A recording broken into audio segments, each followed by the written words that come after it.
વડોદરા શહેરમાં બિચ્છુ ગેંગનો આતંક ફરી સામે આવ્યો હતો. પાડોશી યુવકને કેસમાંથી છોડવાનું પરિવારને ભારે પડ્યું હતું. અટલાદરા પોલીસ મથકમાં નોંધાયેલ ફરિયાદમાં પૈસાની લેતી દેતી મામલે બિચ્છુ ગેંગના સભ્યોએ પુત્રી પર ગેંગ રેપ ગુજારવાની ધમકી આપતા માતાએ ન્યાયની માંગણી કરી હતી, જેમાં 4 સામે ગુનો નોંધ્યો હતો, જે પૈકી આજે 3 આરોપીઓનો અટલાદરા પોલીસે ઝડપી પાડી વરઘોડો કાઢ્યો હતો. આજે અટલાદરા પોલીસ મથકના પીઆઈ સહિતના સ્ટાફે ત્રણેય આરોપીઓને સાથે રાખી વરઘોડો કાઢ્યો હતો. મહત્વની વાત છે કે વડોદરા શહેરમાં અવારનવાર આવા અસામાજિક તત્વો અને બિચ્છુ ગેંગના સાગરીતો દ્વારા કેટલાય લોકોને ધાક ધમકી આપવામાં આવે છે, ત્યારે તેઓનો ડર ઓછો થાય તેવા હેતુથી આજે 3 આરોપીઓને લઈ જાહેરમાં ફેરવી સાન ઠેકાણે લાવી દીધી હતી. આ 4 આરોપીઓમાંથી એક આરોપીને પોલીસે અગાઉ જ અટકાયત કરી કાર્યવાહી હાથ ધરી હતી. વડોદરા શહેરમાં માથાભારે બિચ્છુ ગેંગે ફરી માથું ઉચક્યું છે. વડોદરા શહેરના એક પરિવારની માતાને ધાક ધમકી આપવામાં આવી હતી. આ પરિવારને પાડોશી યુવકને ડ્રગ્સ કેસમાં છોડાવવા કરેલી મદદ ભારે પડી છે.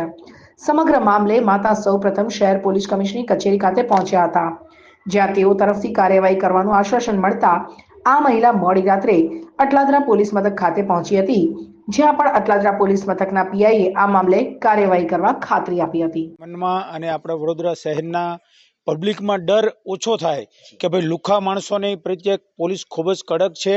આખા ગુજરાત રાજ્યની અંદર કોઈ પણ ટપોરીઓ માથું ઊંચું ન કરે અને સમાજમાં સારી રીતે લોકો રહી શકે એના માટે ખાસ ફરિયાદીને સંતોષ તો બરોબર છે, પરંતુ બીજા લોકોને પણ એક પ્રેરણારૂપ થાય કે ભાઈ આવા લુખ્ખા લોકો કોઈ ફરીવાર આવું ગુનો ન કરે, એના માટે ખાસ આજે વરઘોડો કાઢવામાં આવ્યો છે.